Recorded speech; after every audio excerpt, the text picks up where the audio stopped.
ভারতবর্ষের স্বাধীনতা সংগ্রামে সর্বাগ্রে যে নামটি উঠে আসে তিনি হলেন নেতাজি সুভাষচন্দ্র বসু। তিনি তরুণ ভারত সন্তানের রক্তে স্বাধীনতার আকাঙ্ক্ষা বীজ ছড়িয়ে দেন। 19 শতকে ভারতবাসী যখন ব্রিটিশ রাজের কাছে স্বাধীনতা ভিক্ষা চাইছে, তখন একমাত্র নেতাজি গর্জে উঠেছিলেন স্বাধীনতা ছিনিয়ে নেওয়ার জন্য। পরাধীন ভারতবাসীর কাছে যার আহ্বান ছিল, তোমরা আমাকে রক্ত দাও, আমি তোমাদের স্বাধীনতা দেব। Subhash Chandra Bose arrives in Singapore to a hero's welcome. 2 days later, he becomes the head of the Indian National Army. যিনি একমাত্র নিজস্ব ক্ষমতায় ব্রিটিশ রাজের সামনে দাঁড় করিয়েছিলেন ভারতীয় সেনাবাহিনী। আসুন আজ নেতাজির শুভ জন্মতিথিতে আরও একবার ফিরে যাই ইতিহাসে, স্মরণ করি নেতাজিকে। আজাদির ডাক লাখ লাখ লাখ শত্রুর চোখে চোখ রাখ রাখ, র্যাঙ্গুন থেকে টোকিও সবাক ব্রেন দিল বক্তব্য গাঢ়, সাহস দাঁড়ালো, উঠে সে দাঁড়ালো, নতুনের দাবি স্বাধীনতা চাবি, আজাদিন চাই মনে মনে ভাবি।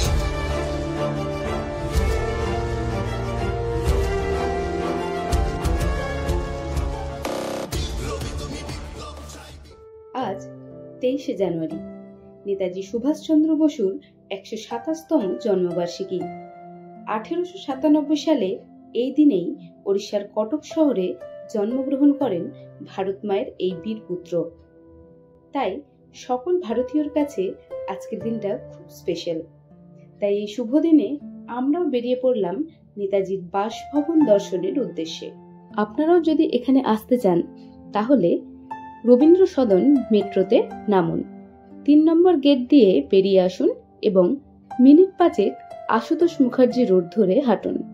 এরপর পড়বে একটা ক্রসিং, সেখান থেকে বাম দিকে টার্ন নিয়ে এলগিন রোড ধরে মিনিট 5 হাঁটলেই আপনি পৌঁছবেন গন্তব্যে।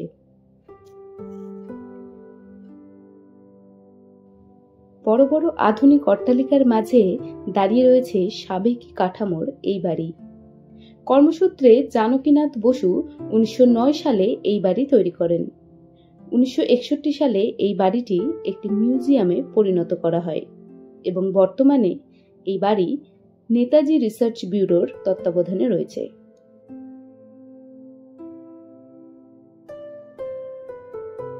বাড়িতে ঢোকার মুখেই রয়েছে একটি সাইনবোর্ড। এখানে বাড়ি বিষয়ক বিশদ বিবরণ দেওয়া রয়েছে। তার সাথে রয়েছে নেতাজির একটি প্রতিকৃতি। কলকাতা কর্পোরেশনের শ্রদ্ধাঞ্জলি স্বরূপ এই মূর্তিটি তৈরি করা হয়েছে।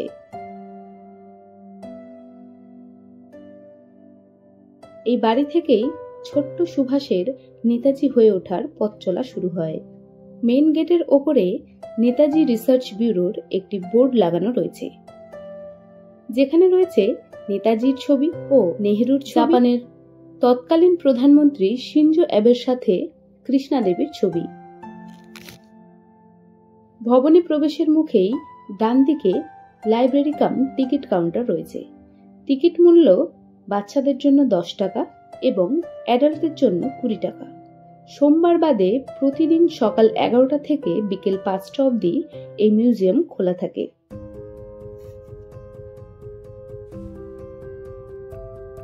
গেটের ভেতরে বাম দিকে দেখতে পাবেন নেতাজির হাতের লেখা কিছু নথি। সেগুলিকে পাথরের ওপর বড় করে বাঁধানো হয়েছে।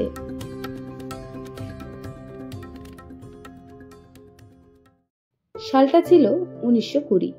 নেতাজি ইন্ডিয়ান সিভিল সার্ভিসে উত্তীর্ণ হলেন এবং 4th র্যাঙ্ক করলেন, কিন্তু সিদ্ধান্ত নিলেন তিনি ভারতীয় স্বাধীনতা সংগ্রামে নিজেকে নিয়োজিত করবেন। শুরু হলো পথ চলা। সিদ্ধান্ত নিলেন তিনি গৃহত্যাগ করবেন এবং ভারত মায়ের জন্য তৈরি করবেন একটি সশস্ত্র বাহিনী। সেই ঘটনারই সাক্ষী হিসেবে রয়ে গেছে নেতাজির এই গাড়িটি। সেই সময় দ্বিতীয় বিশ্বযুদ্ধ শুরু হয়ে গেছে। নেতাজি তখন ব্রিটিশদের নজরবন্দী। তিনি বুঝলেন এটাই উপযুক্ত সময় ব্রিটিশদের থেকে স্বাধীনতা ছিনিয়ে নেওয়ার। তাই 1941 সালের 17 জানুয়ারি রাত্রি 1টা নাগাদ ভাইপো শিশির বোসের গাড়িতে উঠলেন নেতাজি। মোহাম্মদ জিয়াউদ্দিনের ছদ্মবেশে ওয়ান্ডারার BLA 7169 এই গাড়িতে চড়েই ব্রিটিশদের চোখে ধুলো দিয়ে তিনি পৌঁছলেন বিহারের গোমো স্টেশনে। সেখান থেকে কাবুলের পথ ধরে তিনি পাড়ি দিলেন মস্কোতে। কৃতি কিষাণ পার্টির সদস্য আকবর শাহ, ভাগ্যরাম তলওয়ার তাকে সাহায্য করেছিলেন। অবশেষে 1942 সালে নেতাজি আজাদ হিন্দ ফৌজ গঠনে সক্ষম হলেন। তাই এই বাড়িতে রয়েছে শিশির কুমার বসুর মূর্তি। নেতাজি পরবর্তী সময়ে তিনি নেতাজি রিসার্চ ব্যুরো প্রতিষ্ঠা করেন।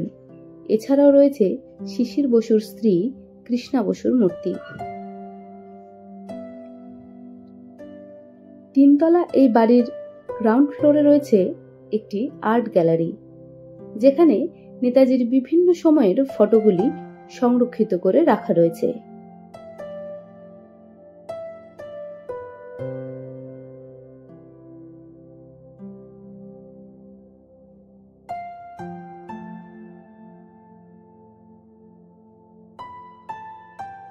চলুন এবার আপনাদের নিয়ে যাই বাড়ির শেষ প্রান্তে, যেখানে রয়েছে সেই ঐতিহাসিক সিঁড়ি। বাড়ির পেছন দিকের এই সিঁড়ি দিয়েই রাত্রের অন্ধকারে তিনি নেমে আসেন এবং ব্রিটিশদের চোখে ধুলো দিয়ে পাড়ি দেন মস্কোর উদ্দেশ্যে।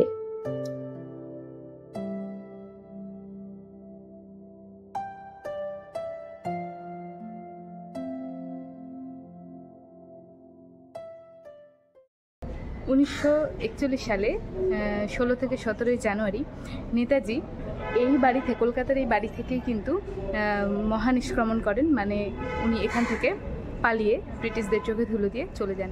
এবং আমি এখন যেখানে দাঁড়িয়ে আছি সেটা হচ্ছে সেই সিঁড়ি, এই যে পেছনে, এখানে ভেতরে ফটতলা নিষিদ্ধ। এই সিঁড়ি দিয়ে নেতাজি নামেন এবং এখান দিয়ে ওপরে উঠে গেলেই রয়েছে নেতাজির ওপরে নেতাজির ঘর। সেখান দিয়ে শিশির কুমার বসুর সহায়তায় তিনি সামনে দেখানো যে গাড়িটা রয়েছে সেই গাড়ি করে তিনি এখান থেকে ব্রিটিশদের চোখে ধুলো দিয়ে চলে যান। সত্যি কত ইতিহাসের সাক্ষী হয়ে রয়েছে এই বাড়ি, তাই না? এই বাড়িতে একটি ঐতিহাসিক স্তম্ভ রয়েছে, যেখানে লেখা রয়েছে ইতমাদ, ইত্তেফাক এবং কুরবান, যার অর্থ হল বিশ্বাস, একতা এবং বলিদান। আজাদ হিন্দ সরকার গঠনের সময় এই 3 আদর্শের কথা বলেছিলেন নেতাজি। এই বাড়ির ফার্স্ট ফ্লোরে রয়েছে নেতাজির বেডরুম, তার সঙ্গে রয়েছে নেতাজির ব্যবহার করা জিনিসপত্র। ভেতরে প্রবেশ করতেই আপনার গায়ে কাঁটা দিয়ে উঠবে সেই সমস্ত জিনিসপত্র দেখে। এখানে রয়েছে নেতাজির ব্যবহার করা পোশাক, জুতো, তার সঙ্গে রয়েছে নেতাজির অফিস রুম, যেখানে তিনি বহুবার মিটিং করেছেন নেহেরু, চিত্তরঞ্জন দাস কিংবা আরো তাবর তাবর নেতাদের সঙ্গে। তবে ওপরে ভিডিওগ্রাফি নিষিদ্ধ, তাই আপনাকে স্বয়ং এসে অনুভব করতে হবে সেই সমস্ত কিছু। তবুও আপনাদের জন্য কিছু ছবি আমি নেতাজি রিসার্চ ব্যুরোর অফিসিয়াল সাইট থেকে দিয়ে রাখলাম, যাতে আপনারা একটা ধারণা পান। নেতাজি সুভাষচন্দ্র বসু ভারতীয়দের কাছে একটা আবেগ, তাই তার আশীর্বাদ নিতে এসেছেন বহু নেতা মন্ত্রী। এসেছেন প্রধানমন্ত্রী নরেন্দ্র মোদী, রামনাথ কোবিন্দ, প্রণব মুখার্জি এবং বর্তমান প্রেসিডেন্ট দ্রৌপদী মুর্মু এবং আরো অনেকে। সবশেষে বলা যায়, আজ নেতাজি ভবনে প্রকৃতই অনুভব করলাম নেতাজিকে। বইয়ের পাতায় লেখা অক্ষরগুলি আজ আর সিলেবাস নয়, মনে হচ্ছে এক মহামানবের জীবনী, যা চোখের সামনে স্পষ্ট ভাসমান। ইচ্ছে করছে ইতিহাসে ফিরে যেতে, তার পায়ে একটা প্রণাম করে বলতে, নেতাজি তুমি ছিলে, তাই আজ আমরা স্বাধীন। হে ভারত মায়ের বীরপুত্র, তুমি আজও জীবিত আমাদের হৃদয়ে, ভারতবাসীর স্পন্দনে।